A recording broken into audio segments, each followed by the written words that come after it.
Let me welcome you all here this morning. I'm Ed Lazowska from the Paul G. Allen School of Computer Science and Engineering. And this should be a really interesting session on AI in the public sector, inclusion or exclusion. As I'm sure you know, this is part of an annual set of events we have to commemorate the life of our faculty member and friend, Ben Taskar, who passed away very prematurely several years ago. We think often and always of Ben and his wife, Anat, who organized this session today, and of their daughter, Aviv. So please be thinking of Ben and his contributions and his humanity as we proceed today. This afternoon at 3:30, the annual Taskar Memorial Lecture will be delivered by Michael Jordan from UC Berkeley, who's sitting in the back. That'll be in our normal colloquium room in the EE building, and I encourage you to join us for that as well. So I think, AI is much in the news. Intelligence systems are used in all manner of areas where, for example, biases due to training data rather than explicit programming can be introduced. And that's the sort of topic we will discuss today. A year and a half ago or so, Ryan Calo, who's on our panel, ran the first of 4 White House symposia on AI and the law at the UW Law School. And it was extremely interesting because it focused on many of these issues, on who's responsible when an autonomous vehicle has an accident, on judges' natural inclination to follow expert recommendations, whether they come from individuals or automated systems, and so on and so forth. So I think there are a set of challenges in this field that is at once incredibly promising and at the same time is making a set of decisions whose underlying logic we don't necessarily understand and they don't necessarily explain. So let me begin, if I may, by just asking each of the panelists to briefly introduce themselves and make a few remarks. And rather than spending additional time introducing them myself, we'll just go your right to left, and we'll figure out who we're going to hear from today. Good morning, everybody. My name is Shankar Narayan. I'm the Technology and Liberty Project Director at the ACLU of Washington. What that basically means is that I look at the ways in which game-changing advancements in technology, and particularly this trend towards data-driven automated decision-making, impacts all of our civil liberties. We use organizing, we use proactive policy frameworks, and we use litigation to ensure that our civil liberties stay meaningful, in a world where data and automated decision-making can often make end runs around those sort of brick and mortar protections. And also at the ways in which technology can actually amplify bias that exists.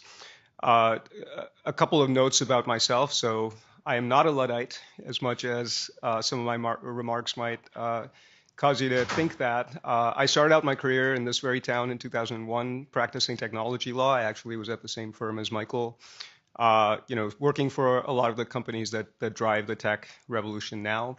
And I also worked as the ACLU's legislative director and in immigrant rights for a decade and a half. So I have a keen appreciation of the human impact, right, and the human beings at the receiving ends of these technologies. So a lot of my work is also lifting up the voices of impacted communities in this space.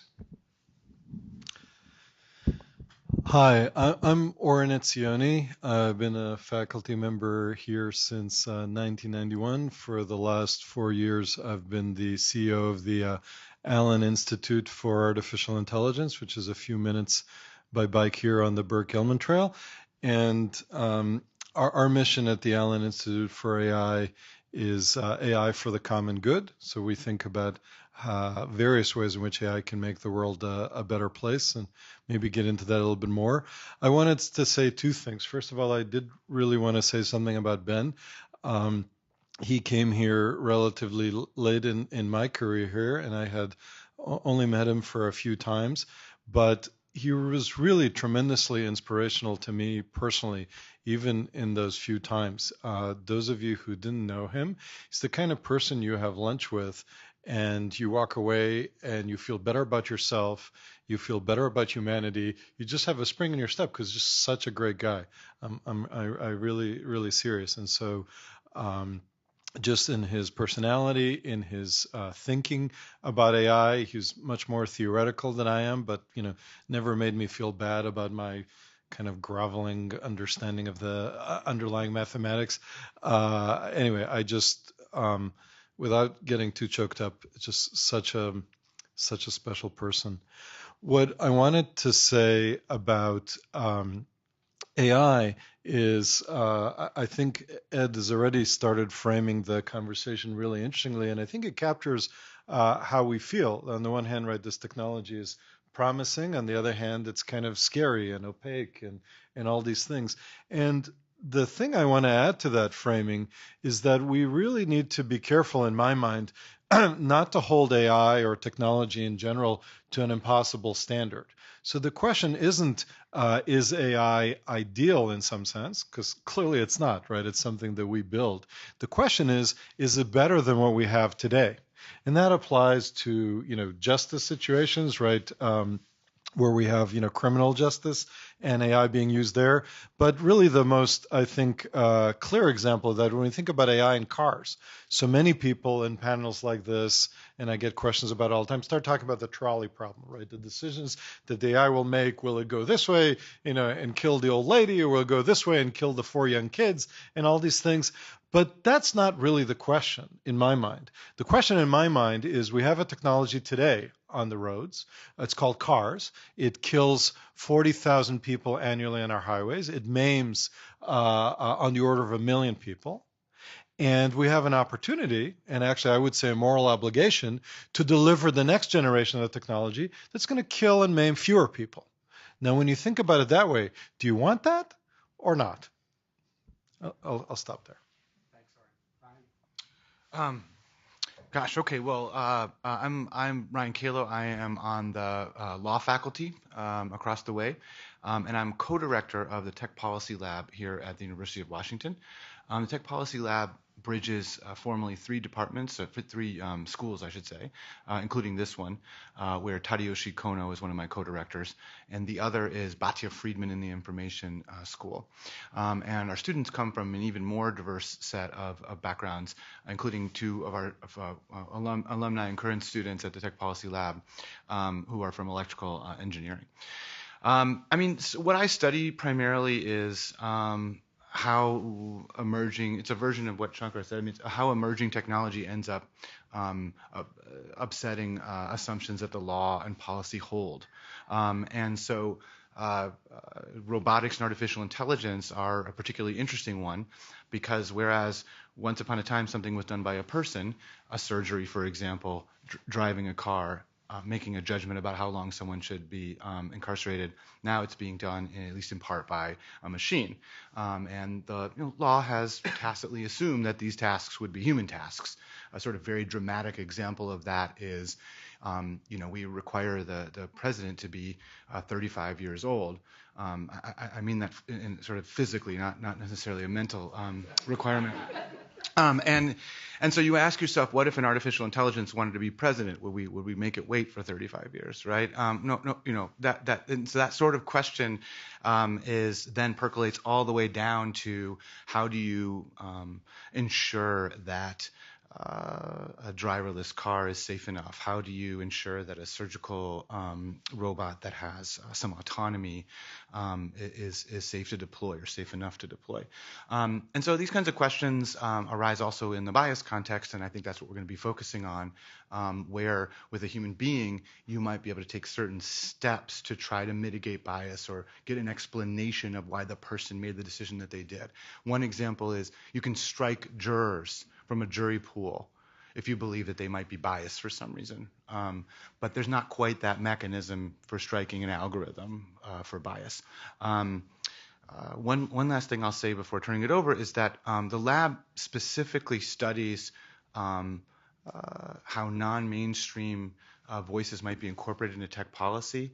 And one of the groups that we have a diversity panel around in our Diverse Voices project is those living with disability. So it's something we actually specifically think about, and I hope that we can concentrate on that a little today.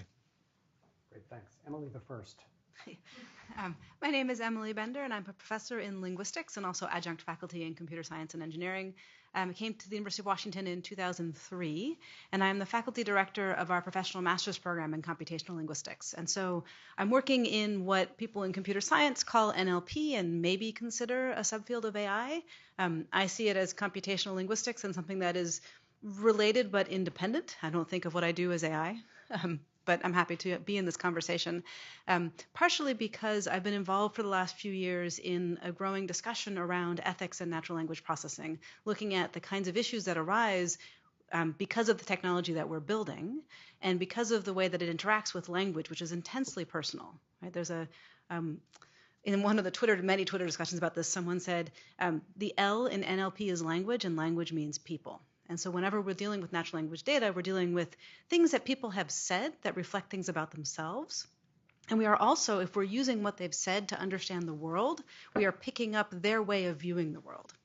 And so there's a lot of issues there around how stakeholders can be impacted by our technology that I think provide an interesting counterpoint to the self-driving car trolley problem discussions, which are interesting and important, but really just one part of the larger discussion that I'm happy to be a part of about how this technology impacts our lives. And I'm also interested in how do we train people, because I run this master's program, to be sensitive to these issues so that when they go out and they're part of the workforce building them, either for companies or for public policy type usage, they know to even ask these questions. And so I've been putting some thought into how do we bring this discussion into the research community and into education, for me narrowly in computational linguistics, but I think there's a lot of resonance also in computer science education more broadly.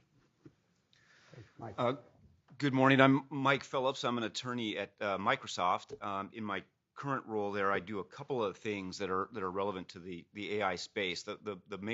What had been the main portion of my job was essentially what we think of as direct product support for one of the product orgs. In this case, what we today call our AI products unit, which really, frankly, about 2 years ago was Bing. And then Cortana increasingly, and now really has begun to subsume additional elements of what we think of as our AI products. But it's sort of been a fascinating experience to watch how this notion of AI and exactly trying to define what AI is has expanded, and it's drawn in various things. The Bing folks will remind me time and time again that they're really one of the best first examples of sophisticated AI. Search has been around for quite some time. We shouldn't forget that as we go off into some of the more novel things today around natural language processing and facial recognition and the like. But in that role, I do basic product support. So certainly, counseling on regulatory issues, but it runs the gamut. We have heavyweight privacy issues as part of that. We've got intellectual property issues and so on and so forth. So in that sense, it's in line with what a lot of the folks do. The other part of my job, and I think the reason I'm here today, the part that I find most interesting right now, is supporting our AI policy work. And that work stems from the Microsoft Research Organization, which is headed by Eric Horowitz, who does both our MSR lab functions, but also heads a newish group called MSR AI. And in part, what they're thinking about today are all of these very fascinating policy issues. How do we think about as a private entity and as a significant player in this space, how do we think about notions of ethical AI, responsible AI? How do we develop AI to be trustworthy? And so in that regard, this has been fascinating for me. It's more learning experience probably than me counseling, because I'm sort of catching up, and I think a lot of folks in this space feel like they're learning something very new every day. The debates and the dialogues are fascinating, and I think there's a lot still to come. So this is an area that I'm certainly excited to work in. I've been at Microsoft about, it will be 19 years this year. I joined in late 99. As Shankar noted, I was at what was then Preston Gates and Ellis in Seattle for about 5 years. They subsequently became K&L Gates. I went to law school here at UW. And was a summer associate at Preston Gates and Ellis in about 93, and that was really my introduction to Microsoft.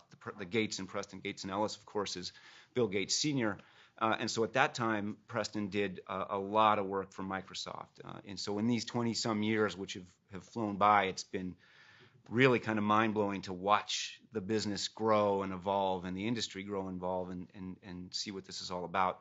I can say that this space right now feels about as exciting as anything that I've certainly come across in the work that I've done, and I think that's true of most of my colleagues. There's a real sense that this notion of artificial intelligence and the capability of these systems today is something that is really transformational, not only in terms of what the technology can accomplish, but again, for us as lawyers and policy advisors, some really fascinating issues and important issues that may help shape where the next decades go in the industry.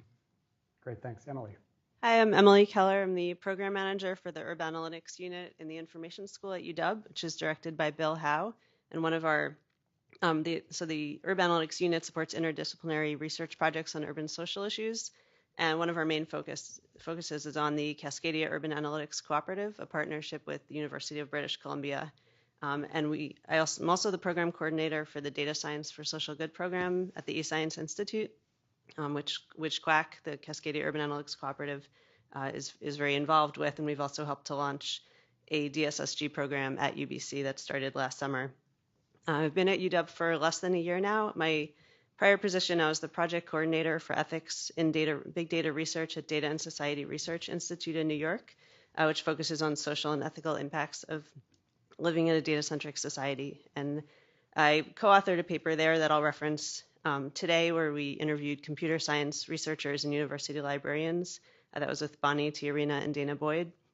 And that brings up a lot of sort of insights on critiques about ethics, how ethical issues arise largely from lack of clarity and not necessarily malicious intent, which I think is sort of important to remember. And my background is in journalism, reporting on city government and transit accessibility in New York. So what we're going to do is consider a small set of topics that we've thought about a bit in advance, and then we'll have time for questions from you to the panelists, and we'll be done at 2 minutes to 12 because I have to get on a conference call at noon. So I promise that we'll be on schedule. So first, let's talk about sources of bias in AI, and let me begin with Oren and Emily Bender, and maybe you can talk a little bit, beginning with you, Oren, perhaps, about how bias arises in models, in training data, and so forth. Sure. I was a little bit worried when Ed said, let's talk about source of bias in AI, and let's start with Oren. But I know what you mean. So, this is really a very simple, non-technical point that's really quite fundamental, right? What's called AI today very much builds on data, right? Whether it's language data or, in a vector representation, doesn't matter. And data is capturing what happened in the past, right? The data has been captured and labeled. It's always from the past. And then we build from it models of a variety of kinds, and whether they're, old-style decision tree models that were actually invented at the University of Washington sometime before the last, Stone Age, or whether it's, deep learning models that were just created. It's the same thing, right? Data is mapped statistically to a model. When that happens, right, as Emily was saying, you're capturing the bias that was in that data, right? Whatever decisions, right, were in that data, whatever noise, whatever values, if it's that kind of data, those are being captured in that data set. So anything that you build on top of that is either going to be, great if it's great data, or it's going to be really bad if it's bad data. And you see that in whatever, the Microsoft Tie thing, right, that started spouting, whatever racist, sexist, Nazi stuff, because that was its data. So that's point number one, right? And I think it could be summarized with the computer science adage, garbage in, garbage out. There's a more subtle point, which is the models that we build attempt to summarize, compress, perform statistical transformations on that data that amplify whatever signal is available in that data. So what's interesting and potentially problematic with, again, AI/machine learning techniques, but it goes right back to statistics, is that the bias, sexist or otherwise, that you find in that data is going to be even stronger when the model is done with it, right? That's just actually the nature of the beast. So now there are technical things we can do about that, but I want to just underline the point that it's very, very fundamental. And if you don't like the past, right, then you have to think about how we correct the models that provide us with predictive guidance for the future, at some point, I guess, in the present. Let me stop there. Thanks, Oren. That actually sets up very nicely, and I was thinking about it in similar ways. Like my first note here is that the whole point of AI is to find patterns and then deploy them. And the problem is in the mismatch between the patterns you've learned and the context of deployment. And so I think that garbage in, garbage out might actually be a little bit too simple, because you can have something where it's a perfectly fine data set, but it's being used for a different purpose, and then it's not a good match. Right? Or it can be a perfectly fine data set for one aspect of it, but you're not aware of the other stuff, maybe lint rather than garbage that's attaching. And so I brought some specific examples. I was on Twitter this morning. I follow lots of people with interesting political ideas these days, and I noticed this campaign ad for a candidate posted by a person that I follow and respect. And oddly, the campaign ad was cropped in the picture view to show the person's from the neck down. Well, I thought, I bet this is an African-American candidate. Sure enough, it was. And what's going on there is that the face recognition models that are behind the choice of the preview that Twitter's using to show with a little bit of the picture were trained predominantly on data sets with white faces. And so they don't work so well. Basically, the darker the skin tone, the worse off it is. And it tends to recognize men better, too. And so, yep, sure enough, African-American woman, her Twitter ad wasn't even an ad. It was something that someone was voluntarily resharing, right? Was not being as effective as it would have been for a white candidate because of this thing about the algorithm, about the training set. So there's this mismatch between what was used for training and how it's being deployed in the world, number one. And then the other thing I want to bring up is this instance of where the patterns that are being picked up are not the patterns that we intend to deploy or want to deploy. And there's two really poignant examples that I have of that. One comes from an article in ACM by Professor Latanya Sweeney from 2013. She was in someone's office, and they were looking up, I see some nods, and people know this story. Someone searched her name in Google in order to find a paper she'd written. And in the ads bar, up popped something like, has Latanya Sweeney ever been arrested? So Professor Sweeney goes and does an extremely careful study looking at this and finds that African-American sounding names get that phrasing of the ad significantly more often than white sounding names. And this is, she carefully chooses people who don't show up in any arrest records. So it's just about how the name sounds. And in her documentation of this, she basically just documents the problem, and she doesn't, she's not in that methodology able to figure out exactly where it's coming from. But one possibility that I think is a really strong one is that it has to do with what the algorithm was optimizing. And the algorithm was optimizing on clicks, all right? And there was two different ways of phrasing this ad. And what the algorithm saw was that if you had a black sounding name and the has been arrested phrasing, that generated more clicks. And so over time, it learned to do that. Now, this doesn't mean that anybody deliberately said we're going to put this in there, but you have this pattern in people's behavior. And in this case, it's not even the behavior that was original training data, because it's online learning, right? And that's getting amplified in ways that we as a society, I sure hope, do not want. Second example of that, and then I'll finish, is this blog post by Rob Spear. And the blog is called something like ConceptNet Number Batch, I think. And he was looking at word embeddings, which are representations of the meanings of words trained by looking at what all words co-occur with. And they get deployed in lots of natural language processing tasks these days. And so he was building a few, and one was sentiment analysis. So this is about figuring out from some text how the author of the text feels about something, and the canonical task here is predicting the stars on a restaurant Yelp rating or an Amazon rating based on the text. So this is restaurants.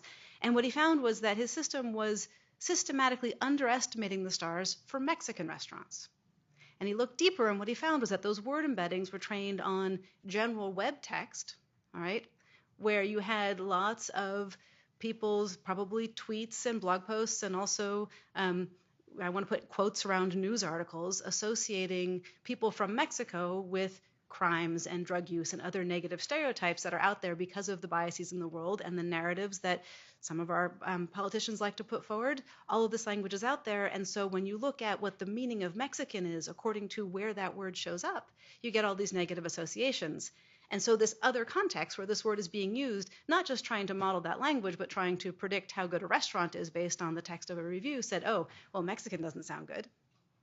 All right. So all that to say, to recap, it's in the mismatch between the data and what we're using the data for, or rather the models trained on the data and what we're using those models for. And that mismatch can just be the data wasn't representative, or it picked up a lot of lint or maybe garbage that wasn't what we were particularly interested in, but it's in there because when you're grabbing language, you're grabbing everything someone said. And when you're grabbing photos, you're grabbing everything that was in the photo. And I'll stop there. To the point of optimizing for clicks, I read yesterday in a source that I assumed wasn't fake news that during the last election, Facebook charged the Republican candidate less for placing ads than the Democratic candidate because those ads were more provocative and therefore generated more clicks and presumably made it possible to display more ads. So, we are what our objective function is. So let me turn this to Shankar, and there are a set of, in some sense, issues beyond technical issues that need to be considered with AI in the public sphere and equity. Yeah, that's right. So, I think my comments on this will in part draw on what has been said by the last two speakers, but also maybe place it in a slightly different framework. And in order to do that, I just want to take a step back and kind of look at what I think the prevailing narrative around technology is right now that's out there, right? That our human systems are biased and broken, which they are, by the way. I completely agree with that. I've spent a lot of my life trying to fix those broken and biased human-based systems. But that technology is a neutral thing that comes in and solves the problems, right? That's the narrative, that technology is more neutral than human beings and therefore can counteract the bias in our human systems.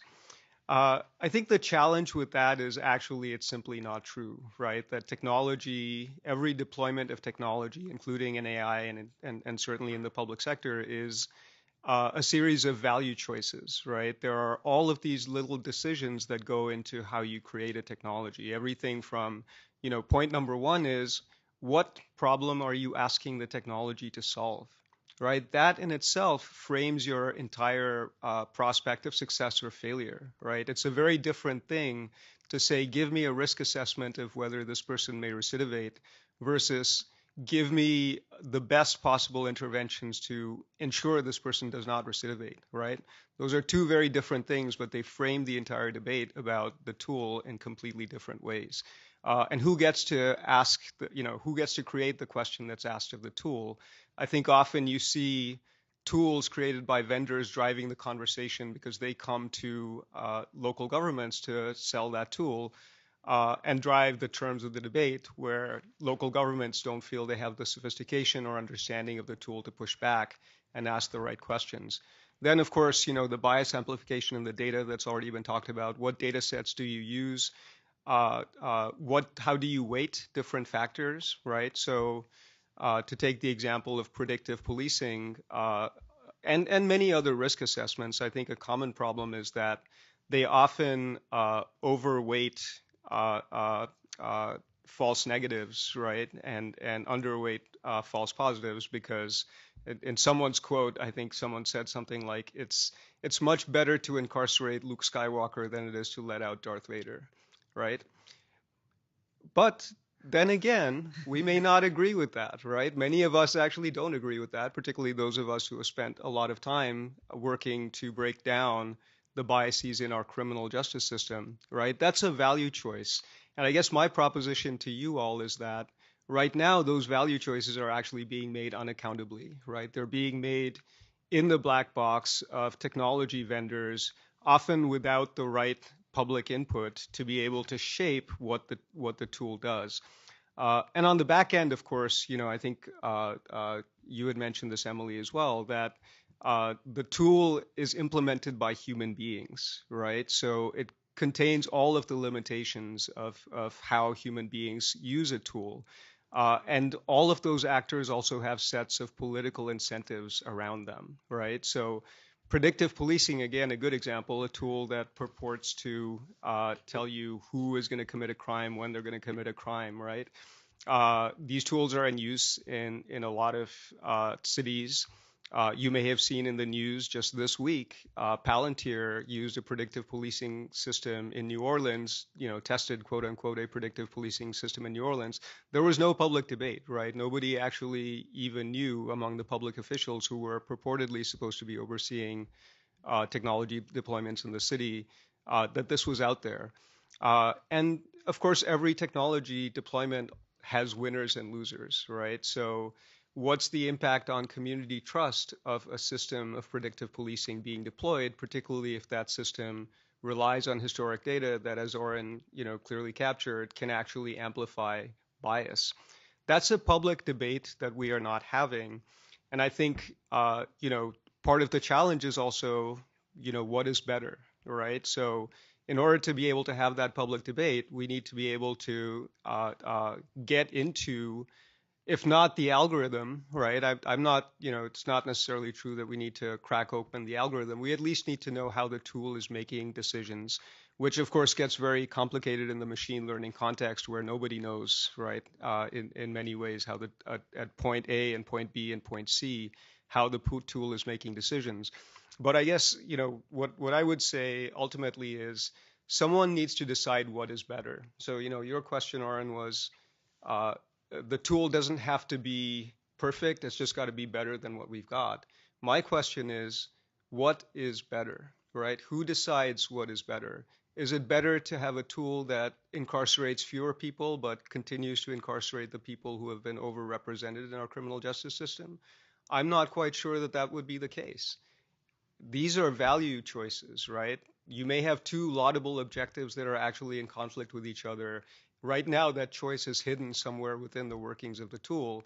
I would suggest that a good first step would be to get to transparency mechanisms to surface that the tool is there, actual accountability mechanisms so that particularly the voices of impacted communities can be heard in this space, and then ultimately to actual fairness and proactive policy frameworks, which I know we're going to discuss later. So that's maybe a slightly different framework on how to look at these tools. Great. I think Oren had a comment. Yeah, what's a panel without a little bit of controversy? So I actually very much agree with what you're saying, and I think. I'm sorry. So this is controversy. Not controversial enough. I'm getting there. This is the foreplay. Relax. And I think you'll find strong agreements among us. I love Ed's phrase, right? We are our objective functions, right? So what, right? The values that are encoded. Nevertheless, not to pick on your words, but I do think it's an important distinction. You started with saying, people say technology is not neutral. And I just want to suggest another framing of saying I think most of us would agree that a pencil is neutral, right? It's neutral technology, and you can use it to write some very nasty things. You can use it to write some very, good things. So I think what you were saying is that while the base technology, right, an algorithm that optimizes some function is pretty neutral, even though it's more sophisticated than a pencil in some ways, it's the technology deployment, which is where, right, a bunch of these small and big value judgments are made when we set the objective function, when we choose the level of transparency, when we choose the level of discussion around it. So I just think it's worth making that distinction, and I completely agree that we need to do our technology deployments very thoughtfully for all the reasons and the great examples that you gave. But I think it's distraction from that to talk about technology not being neutral. The base technology is really no different than a pencil. If I may just clarify what I was saying, so I actually don't think it's just the deployment, right? I think it's beginning to end. And again, starting with the very question we asked the technology. So risk assessments is a great example of an instance where what the vendor has chosen to create, right, which is a risk assessment, is actually dragging the conversation back into a place that many of us had tried to move our criminal justice system forward from, right? So a static risk assessment is only judged on the basis of how well it predicts, right? It's not, correlation is not causation, right? It doesn't tell you anything about what causes behavior to change. But what it does do, and what it has done, right, is result in a situation where vendors come to local governments with a given technology and they say this is going to be really good at predicting risk, right? Whether it's in the pretrial context, whether it's in parole decisions, or whether it's in sentencing, right? All of these predictive tools are in use. And of course, there's a major legal problem there about, whether you can see the basis of the decision making of the tool.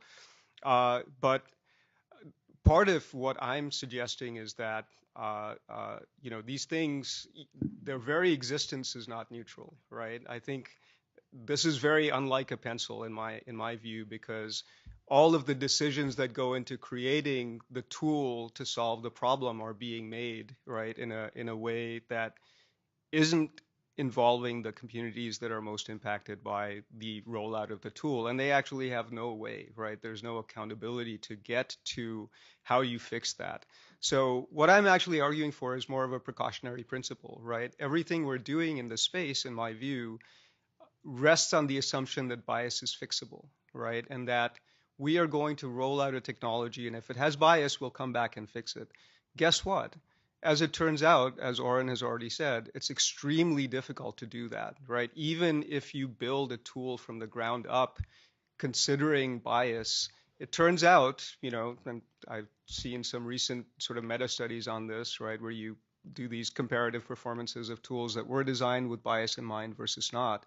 And there's actually not much performance difference, right, if any. So we're at a very initial stage of doing that. And I've also seen politically, right, when we roll out a tool, when government in particular rolls out a tool, right, we're talking about the public sector, it's often one and done, right? The tool rolls out. No one wants to then go back and hear, oh, your tool isn't working properly, let's tweak or fix it, or let's replace it with something else. That's why I think it's really important to get it right at the outset and demand a better set of choices, right? So I don't actually think it is just a tool that is better by whoever's definition of what previously was there. I actually think that the entire process of creating these technologies needs to be relooked at in a way that's more inclusive. There are governments that are starting to do that, and we can talk about that when we get to proactive frameworks. Okay, we'll hopefully come back to this later. I want to compliment Oren on how he addressed Shankar. I was taught a number of years ago that when you want to contradict somebody, you begin by saying, I'd like to build upon that. And what that means is I disagree with you totally. Ryan, you had something to say. Well, I mean, so I think that this is a critical point, right? So a pencil, right? Yikes. I mean, a pencil is erasable, so it assumes you can make mistakes. It has to be a certain width, which may be better or worse for people depending on the size of their hands, which is a component of age and gender and ethnicity and the like. A pencil is made out of wood, and so it has environmental impacts and so on. I mean, it's what's interesting is that as a law professor, while my main area of study is law, I draw from things like science and technology studies to evidence that indeed, nothing is that lacks complexity like that, right? There is no such thing, and then this is a whole debate dating back at least to the 1980, but probably preceding that, into whether or not it's conceivable to have a human technology that does not embed some kind of values. What I think is critical to understand about the law is that tools deployed in law have a particular salience because we have made a set of guarantees to litigants and other people's affected by laws, and because, to borrow from Robert Cover's excellent article, legal interpretation takes place on the field of pain and death, by which Cover meant, if a legal decision doesn't go your way, you wind up being deprived of your liberty or of your resources or even of your life. So we have to be particularly careful when we use a pencil as evidence in a courtroom, and when we calculate how long a defendant should be put in jail using a pencil. It's just that's so exciting about the law, but also what's so perilous. The second thing I would say, just briefly, is that technologists, I think, ought to be looking to the law for how to design these systems in ways that are more fair, because we've literally been thinking about this for hundreds of years, right? I mean, that is the obsession of civil and criminal and administrative procedure.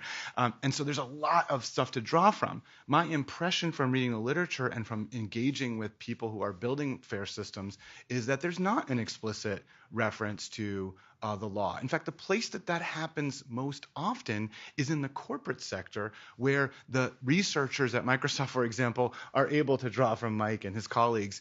But again, are Mike and his colleagues necessarily thinking about the deep goals of procedure? I think that they're very thoughtful, and perhaps they are. My point is that when you use these tools, they're not neutral. Even the pencil in a criminal justice system, it really matters. And second of all, the criminal justice system itself has a set of tools that you may deploy within design to help ameliorate some of the problems. Okay, we've already skated well into our second topic, which is good because we've skated well into the second topic's time. So let's talk about uses of AI in the public sector. And we've heard about predictive policing. We've heard about recidivism prediction.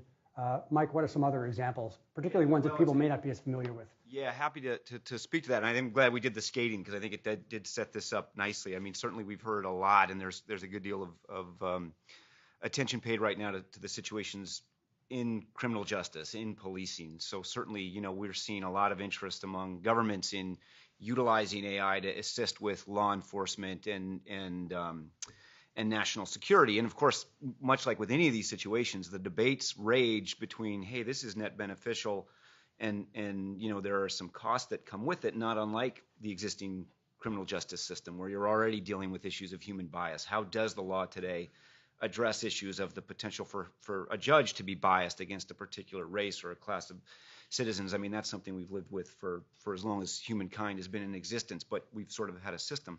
Today, there's this great hope that, oh my goodness, with these tools, in fact, you've got the ability to take decisions that typically would take humans much, much longer and would surpass a human's ability to sort of grasp information. You can take more information, you can feed it in, you can do it more quickly, you can move faster and presumably have less biased results is one assumption and one argument. And yet, as this argument has, or this discussion has shown, how do you start to parse that out? And I think one of the critical things that we're looking at as we're looking at what sort of interesting deployments are going on in the public sector now is just how hard is this stuff really to understand? I think that's the crux of where some of these problems lie, as Shankar noted, getting to the bottom of how these systems are working. Again, I think we recognize that typically these systems are deployed in situations where they're capable of surpassing human capability to process quantities of information in the times that we're talking about. So, wow, what a challenge it's going to then be to introduce notions of humans being able to inspect what's happened and correct that. So with that sort of as the background, we're seeing tremendous interest from governments and deployments already across what I consider to be a spectrum. I've sort of made this up myself in terms of things that I feel pretty good about and things that really terrify me. And at the two ends are things like, access to government services. A lot has been done to make government services more quickly accessible through AI and machine learning. There's a great example in Australia. Individuals who don't have access to basic technology.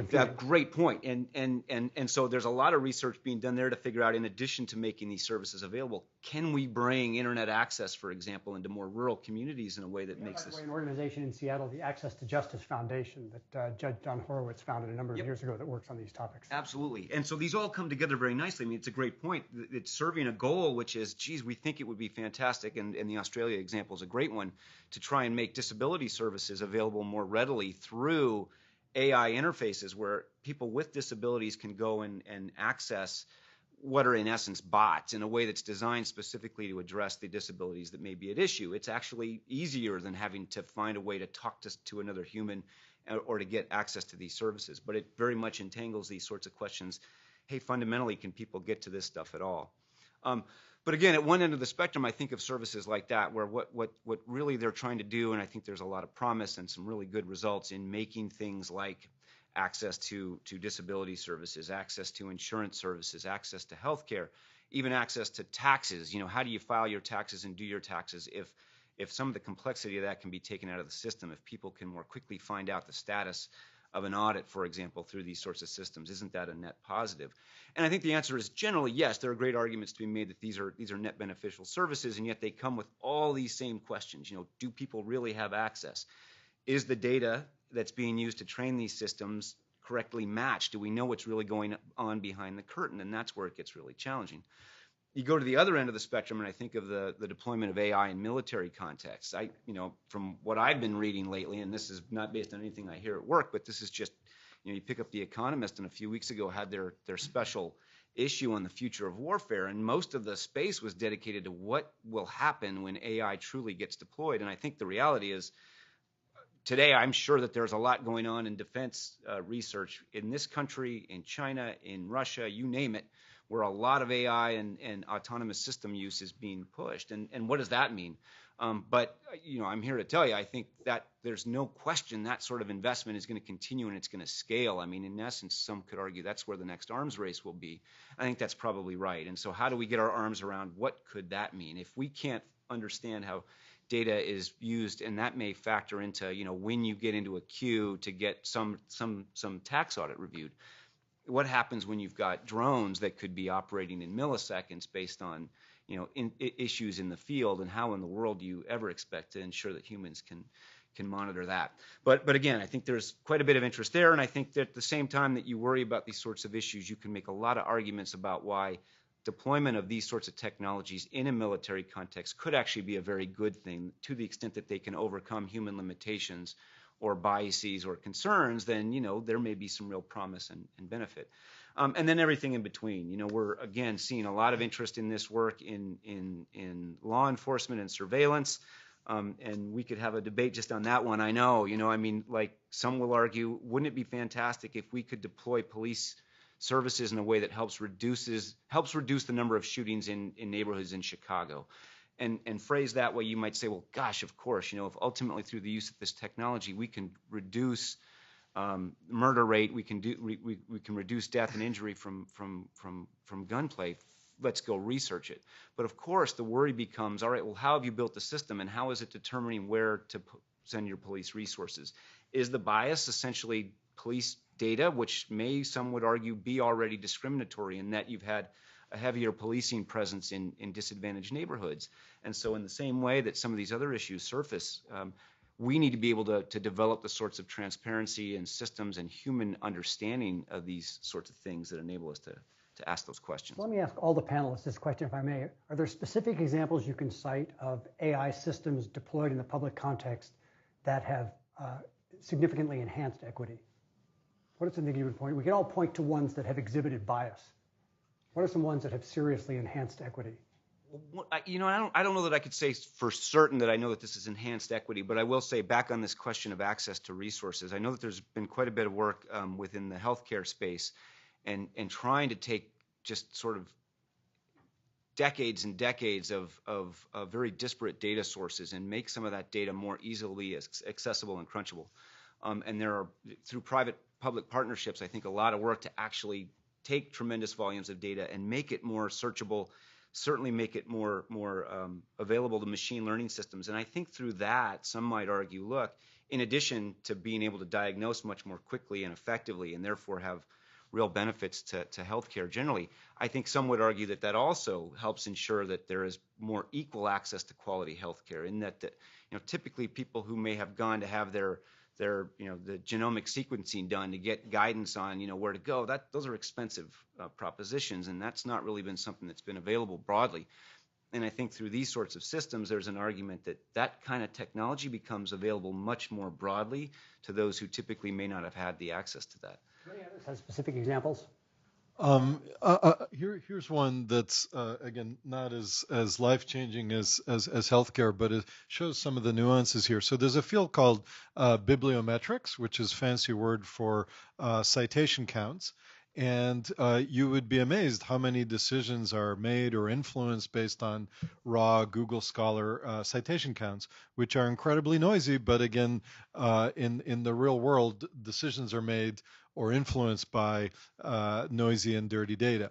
Well, citation counts include self-citations. There's studies that show that men tend to cite themselves more than women do, all other things being equal. Citation counts are also very strongly, well, everything is historical, strongly backweighted towards the past, right? So to the extent that we had fewer women in science, in the 80s than, in the 2000s, the raw citation counts are going to be twisted by that. We at the Semantic Scholar Project at AI2, this is our search engine, have a bunch of citation metrics that are far from perfect, but they do things like remove self-citations for both, fairness reasons. They also reduces that sexist impact, are more weighted towards the current citation rates, let's say citation velocity, citation rates, rather than cumulative incremental citations. So you could look at citation rates more recently, and other things like that. So I do think that in a small way that helps, not solves, some of the biases in citations. Yeah, please. Just want to say a quick sentence on that. I think your question is very hard to answer for a very specific reason, which is that I think we haven't actually incentivized the testing of bias to the extent that we need. So, I could cite systems that I think have been beneficial, but I think the reality is, no one's actually tested them, right? And one thing that needs to change in our view is baking in the process of back-end testing, in addition to the front-end building a tool to consider biases from the ground up. And then maybe, we'll have a more uniform system, but we are nowhere near, as far as I can tell right now, in agreement about how to even quantify bias in these tools. Let me ask Ryan, if I may, for a really quick, please, tutorial on where AI interfaces with the law and how the law views AI, or where they bump up. We know, for example, that the law assumes actors are human, and so on and so forth. So where do we abut? Well, I'll try to make this really, really quick. First of all, the law has to deal with artificial intelligence as a facet of the world, and that can create problems where say a machine behaves in a way that the creators of the machine did not predict. That can complicate civil and criminal liability, right? So judges have to be aware of this. Litigants are using artificial intelligence increasingly. One of the uses I've seen is forum shopping. The idea being that assuming you can reach a defendant anywhere, crunch the numbers and figure out who's been more favorable to the specific claim that you want to bring and bring it there. Of course, artificial intelligence of some kind, which let's be honest, is just a set of techniques. Not any one thing, is introduced into evidence into courts, so that people will use certain techniques in order to try to prove something in a court, and has to be evaluated for that purpose. It's used by the courts themselves in order to make decisions. Sometimes by the legislature will mandate that a court system refer to an algorithm. It's used in the investigation stage in order to determine where resources should be allocated for police, for example. And I think we're likely to see it increasingly be an input for whether there's been probable cause. So you imagine officers wearing augmented reality and getting what was formerly TASER to crunch the numbers on their body cameras and try to help the officer understand whether there's an issue here, which ultimately could go a number of ways. It also could, in theory at least, reduce officer bias. It's a non-exhaustive list. I do think one of the things that it recommends, or one of the things that follow from it, is that folks who design systems, right, should anticipate that their systems will interact in some way with the law, either be used in a legal context, right, or that the results of the system will be challenged by litigants, which in part means that you shouldn't be allowed to hide behind secrecy, trade secrecy, for example, but also that the system should be able to comply with the kinds of guarantees we have already made. So I hope that's a brief summary of some of the ways that they intersect. Let me ask a question that's not directly related, but it's been in the news recently. There was an article in the New York Times about Google on the weekend. You probably read the Times Sunday magazine. And what it pointed out is that when smaller companies move into a sector that Google is active in, okay, it frequently occurs that their placement, essentially the ranking algorithm changes and their placement declines, okay, and therefore clicks decline. And in some sense, Google's argument, and it's a plausible argument, is we're working to give the customer what he or she wants, okay? So for example, when they ask about a particular restaurant or type of food, they want to see a menu rather than a pointer to Yelp. And therefore, we scrape Yelp, okay, and deliver that information directly, okay? So this has attracted interest in Europe because several of these situations are European. I wonder how the law might deal with that sort of behavior, where on one hand you have an argument that we're giving the customer what he or she wants, and on the other hand we have a systematic situation in which when someone innovates in a particular area, their rankings wind up declining because of changes to the search algorithms.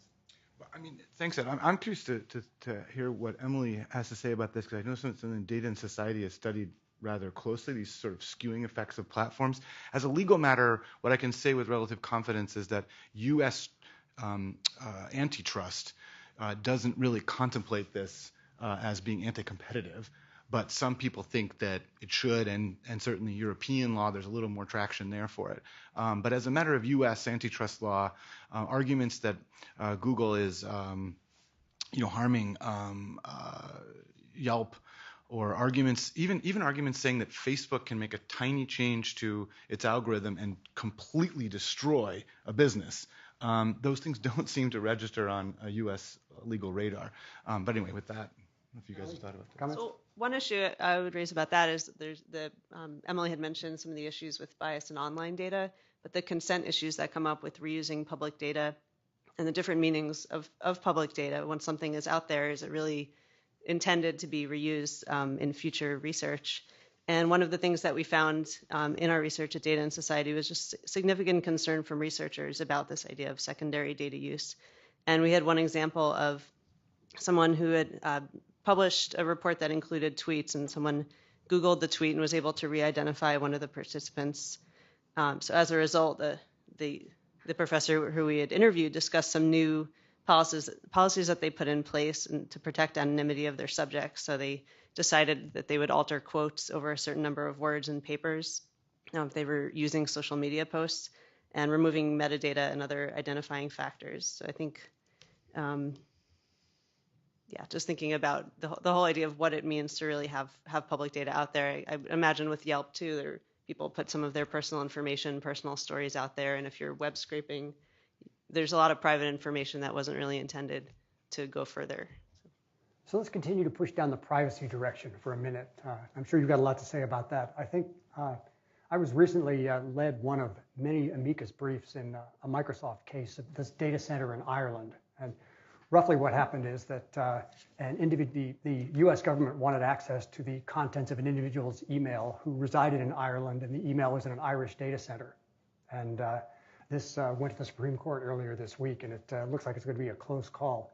I'm very naive. I know nothing about either AI or the law. So my view is that if the US government wants access to the contents of an individual's Hilton hotel room in Dublin, there are some Irish laws that need to be complied with. It seems kind of obvious to me. But I think this whole question of data privacy and access to data looms large these days. And you've touched on it, Emily. Do you have more to say? Yeah, so one other example, working with, I see Meg Young, and so on the Transportation Data Collaborative, led by Bill Howe, John Whittington, and Mark Hellenbeck, there's a lot of issues coming up around the emerging danger of re-identification with geolocation data. And it's been interesting studying some other data repositories around UW and the ways that oversight varies by field. So when it comes to a lot of the medical databases, there's very specific guidelines under HIPAA regarding governance guidelines, things like stripping out identifiers and individual records and date shifting. And with transit data, there's a lot more ambiguity. So there's so some of the repositories around UW have recommended educating users on data access and sharing policies, and understanding there's sometimes a fuzzy line between whether data is being used for research or quality improvement, and someone can intend to use it for one. It can get pretty complicated. and trying to have an audit trail to understand who's accessed sensitive data in the case of a data breach. So transit data and just the strong re-identifiable factors of looking at without someone's name, all the different, looking at their location points, I think is just a newly emerging threat to be sort of dealt with differently.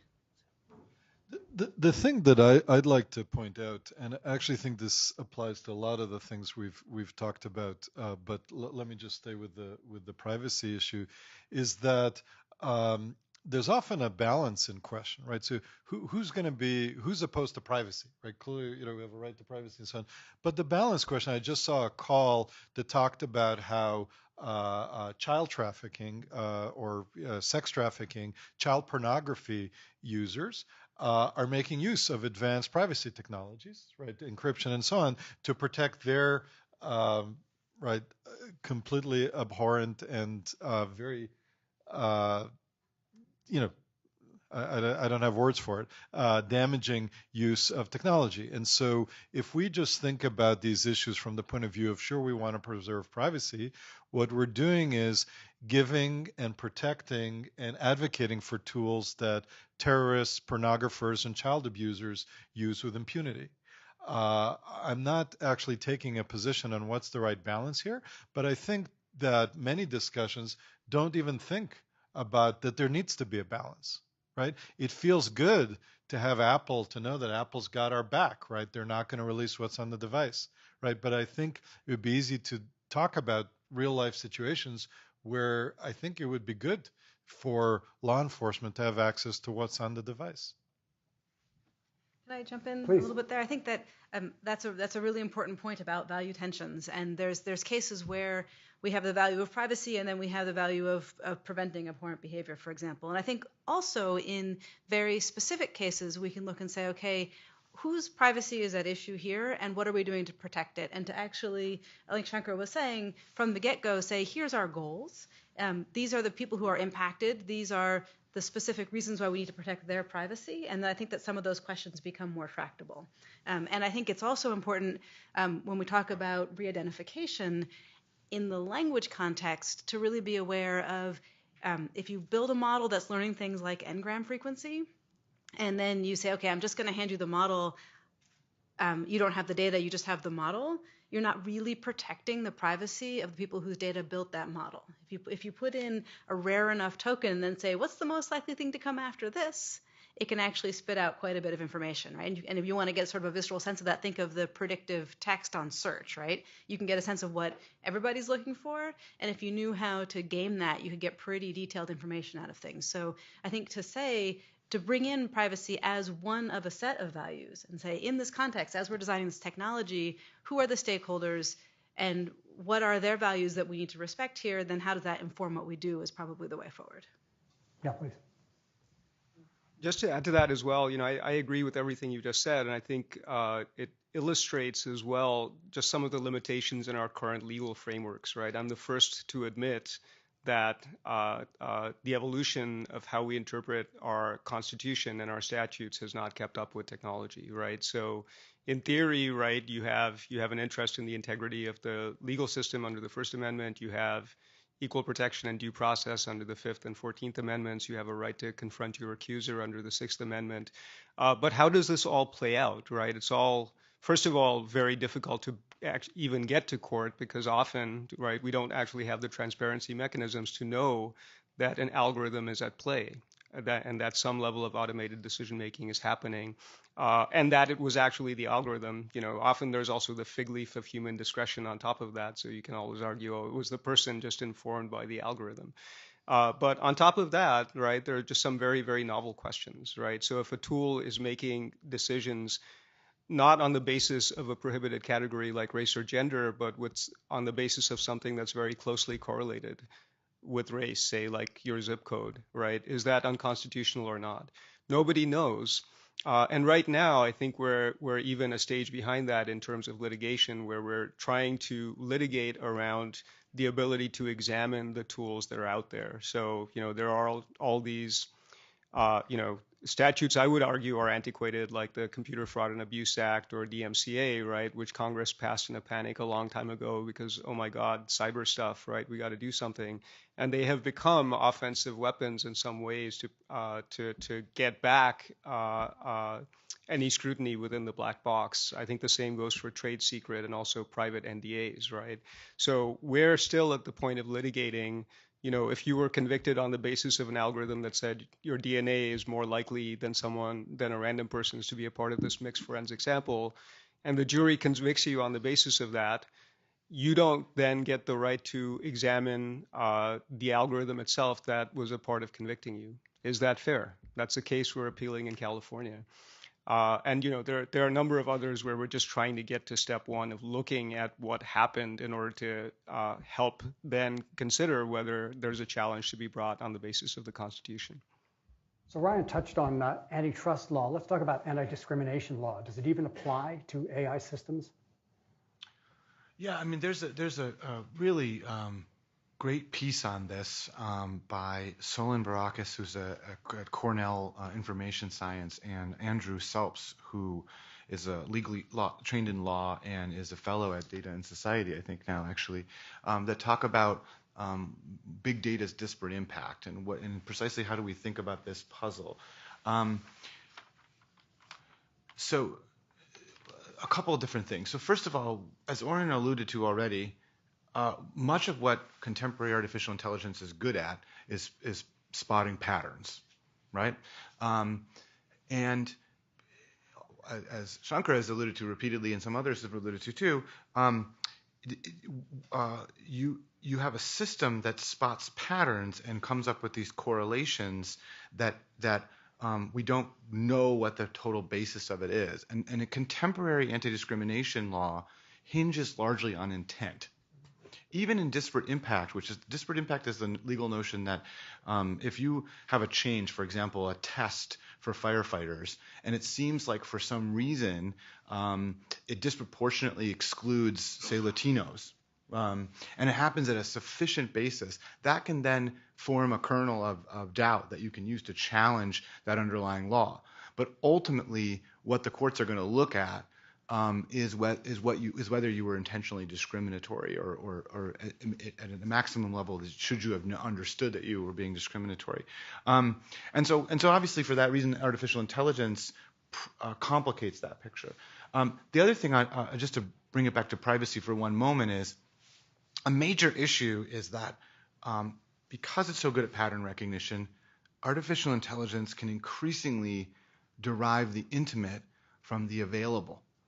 In other words, you shed information in the world by going outside, by participating in social media, by filling out whatever it is you are. And it doesn't occur to you that a system can be brought to bear upon that can make a very strong inference about something that you hold to be quite private. And that's something that I think the law is also grappling with, for example, in a series of Supreme Court decisions. So, anyway, I'm not sure if that's responsive, but we are in a place where we're genuinely trying to figure out how these new technologies should apply. So I think Oren framed things very well in the beginning, pointing out that we've got a technology here that in many ways can offer a significant improvement over the current state, and at the same time has a new set of potentially negative implications. We have to balance these things. I wonder if we look towards the future for each of you, what's an area that you think deserves particular attention if we're to better bring AI into the service of equity and inclusion and in some sense our lives in general? It's clear that this technology is not going away. It's clear that its utilization is going to increase rapidly, and it's clear that it's going to touch everyone's lives increasingly. And the question is, how do we mitigate the negatives and amplify the positives? Why don't you begin, Oren, since it was your idea? And then we'll go down the row. Well, I think, again, there's our trainings and biases show in the panel, right? I'm, really not very knowledgeable about the law, so it's just fascinating to me to hear Ryan talk with reverence about the law. I'm used to talking disparagingly about lawyers. Sorry. And again, I'm not sure if I fully agree, but definitely Ryan knows so much more than I do on this topic, and so it's refreshing. So, but what's natural for me to think about is machine learning technology and what we can do there. And so one specific thing is these machine learning technologies have what's called an objective function. They're trying to optimize some mathematical function, and putting it again in non-technical terms, that function embodies a set of values. And so to the extent that we want the system to have other values, there are mathematical and algorithmic tools that we can put in place to change that. So I think that's point number one, and that's an area of active research. Mark Yetzgar, who did his PhD here, is doing a young investigator at AI2, won a Best Paper Award in EMNLP for a system that tries to ameliorate that kind of algorithmic bias that's put on top of the data bias in AI systems. So there's very specific technical work. One other a quick example to think about is I wrote a paper on a notion that we called AI guardians. And it's a very simple idea to have other AI systems that attempt to monitor and keep up with the ones that you're concerned about, right? So often these algorithms are making so many decisions that it's just impossible to keep up. And again, there's practical issues with transparency, which we all want, but how do we get there? And so building systems that audit and monitor these other systems to flag when they're misbehaving in a number of ways. And so I think that's also an exciting area. Great, Ryan. Oh, well, I mean, so I think that anytime you have a technology that, while the techniques have been around for some time, but is at least newly powerful, right? Anytime you have a technology that's truly potentially transformative, it offers a nice moment where you can ask yourself whether or not you can deliver on the promises that you've made as a society, and even perhaps make new promises. And I think that, to me, what artificial intelligence invites the justice system that I do hold in high reverence in many ways. I acknowledge it's deeply flawed. Not the justice system. Yeah. Well, I mean, it's a common misconception. I mean, people always talk about the famous Shakespeare quote of first kill all the lawyers. That was uttered by a person who was trying to set up a tyranny, right?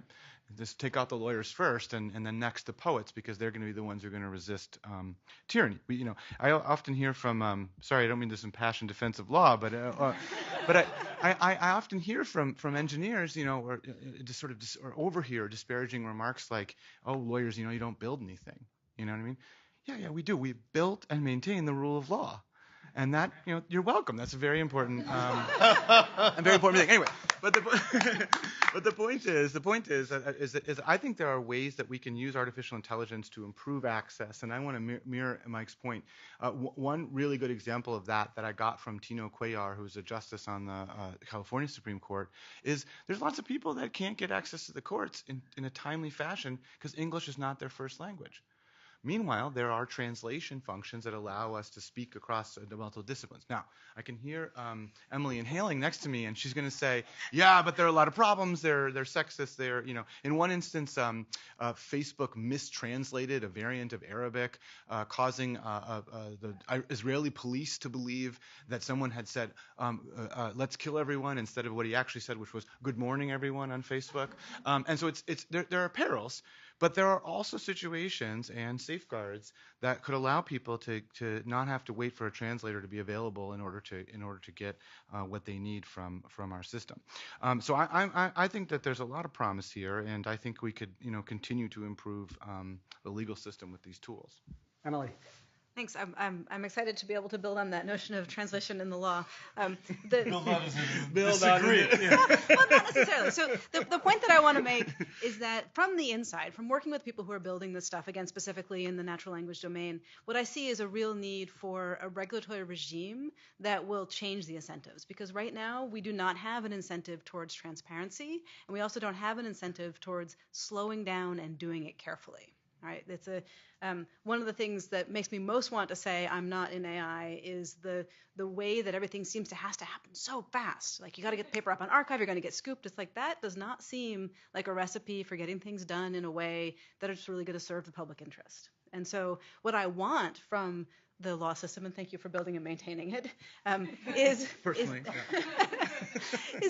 the incentives that will sort of push this wonderful creative energy and the sort of sense of discovery and the enthusiasm that's coming out of the tech community, guide it towards something that really will safeguard the public interest. Because without that kind of guidance, there seems to be a lot of tendency to go for the flashy tools and the better numbers, and it's really hard to get people to slow down and think about, but how is this affecting people and language as people? So I want transparency, and a couple of the ideas I have around transparency, specifically in the machine translation context, is I worry about cases where the people using it don't know just how uncertain it is, right? And so if you were ever going to use machine translation in a context where you're on the field of what was it, pain and death? Pain and death, yeah.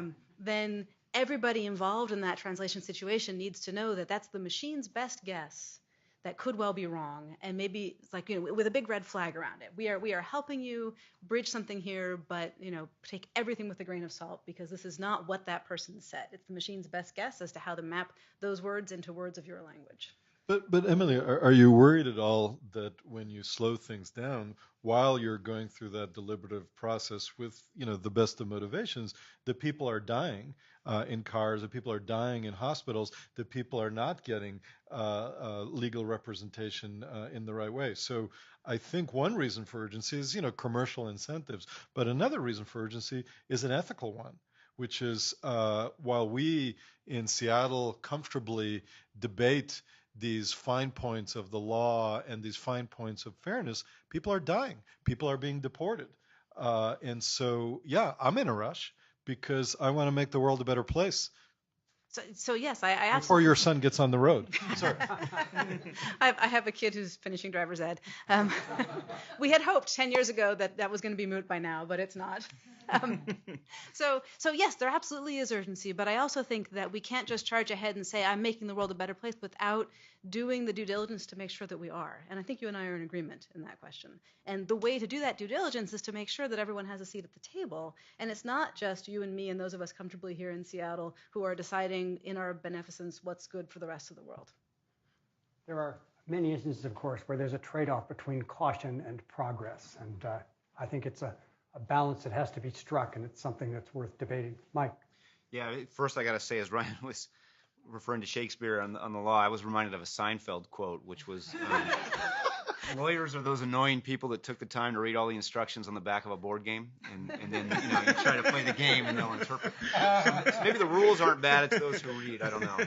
We can debate that too. But there are a couple things that make me optimistic. I have a son who is one, and it's annoyed me for 30 years. Yeah, can you read all the rules? That's the first question. I mean, find that you're inclined from an early age. Do you read the terms of service? No, I shouldn't say that on camera, actually. Yes, I do. Since we're being recorded, absolutely every word. No, a couple things make me optimistic here.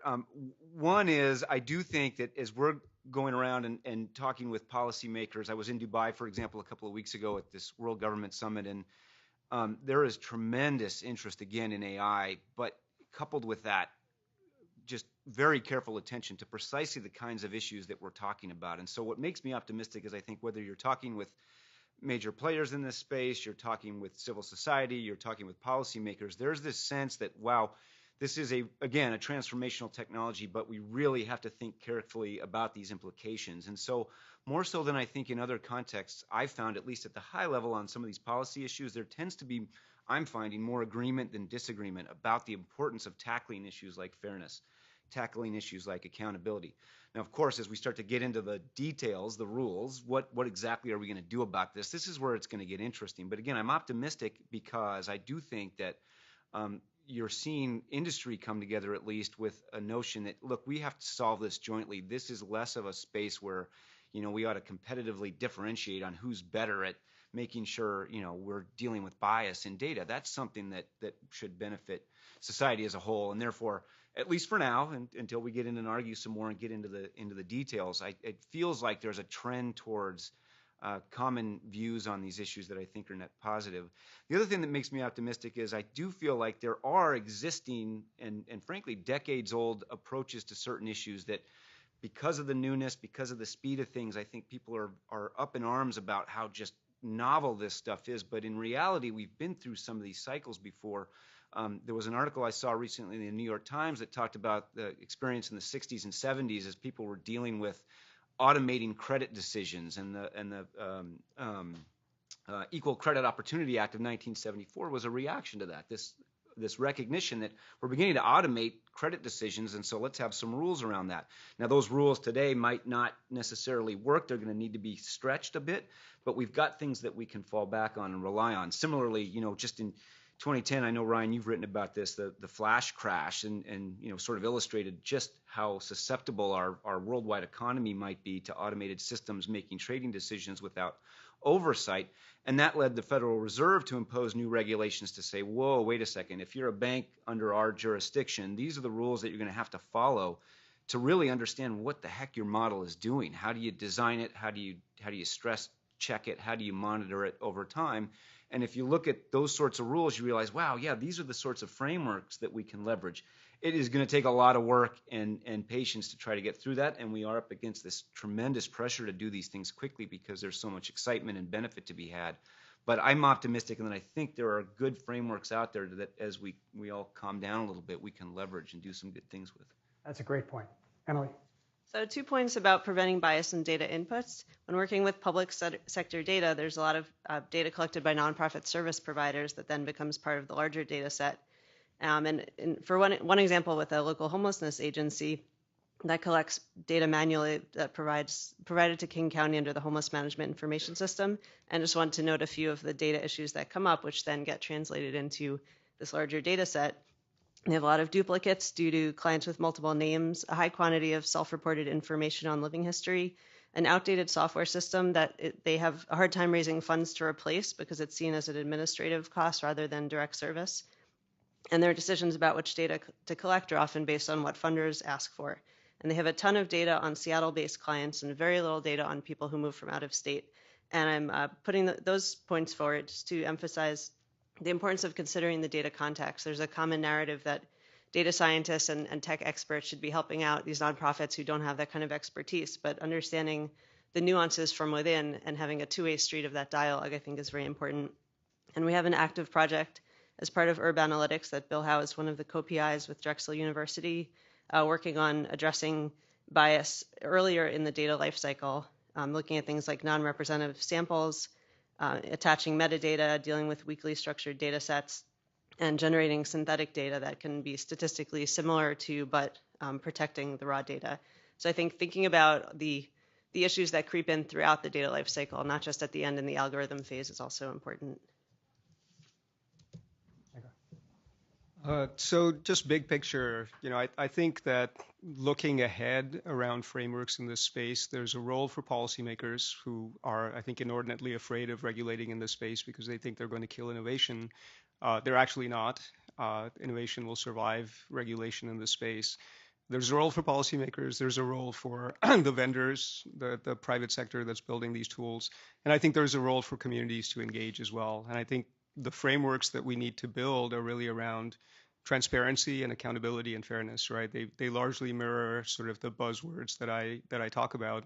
Transparency is something that, for example, New York City has started to do, right? So they just passed a task force that essentially surfaces all algorithmic decision making in the city. I think that's a good step one. Accountability, I think, means a way for communities to engage with the technologies that impact them. So we have an analog here in Seattle called the Seattle Surveillance Ordinance. It's the strongest one in the country. It is surfacing all these surveillance technologies that have already been acquired without any public debate whatsoever. We need to do something like that for algorithms as well, right? And be able to encompass those technologies in a way that allows us to talk about what values we want to have around them. And engage in the discussion. And then I think, clear parameters around specific applications of these technologies that come out of that discussion, right? So should we all be subject to suspicionless facial recognition via body cameras, right? That's a real-time example that may be coming to a street in Seattle near you very soon. Have you had the chance to talk to your city council about it? Not yet. But if we put these transparency mechanisms in place, we can do that. Pending that, private actors can actually have an evolving set of ethical evaluation frameworks to be able to work with. I saw recently a very good one by the BC Safety Authority where I thought they actually did a pretty good job. They convened stakeholders before they implemented the technology to actually figure out what the impact was going to be on stakeholders. They asked a lot of the right questions.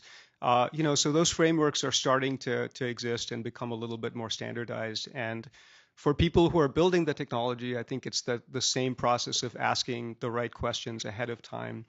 I want to recommend a really good paper to you, which encapsulates a lot of these issues. It's one of the few that I've seen that actually involves the human element as well as the mathematical element in AI. It was written 18 months ago. It's called Algorithmic Transparency for the Smart City. I re-reviewed it last night when I was thinking about what to say today, and I actually realized it encapsulates a lot of the things and the questions we should be asking around technologies that are being deployed in our name with our tax dollars in the public space. So if you want to get deeper, that's a good place to go. Great, thank you very much. We have time for one 30-second provocative question and a 60-second answer. Please. So a lot of conversations about AI seem to revolve around this lack of agency. We don't totally understand how the algorithm works.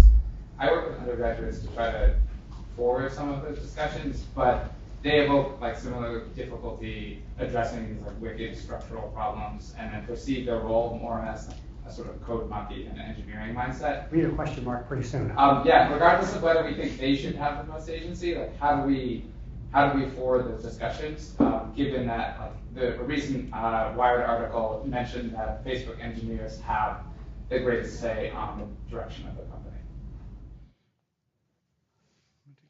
Please. Every single assignment in your class could ask, what could go wrong? No, it was a great answer. The obvious other point, right, is to increase the diversity of the people involved, so they think, naturally about more of the issues. Yeah, David Hendry in the iSchool has developed a curricular module for to plug into engineering courses. You might want to reach out to David. Excellent. Before we thank the panel, let me thank you for being here today. Let me ask you to join us at 3:30 for the Ben Taskar Memorial Lecture. And let me ask you to think of Ben and his wife and their daughter, not just today, but every day. So, panelists, thank you.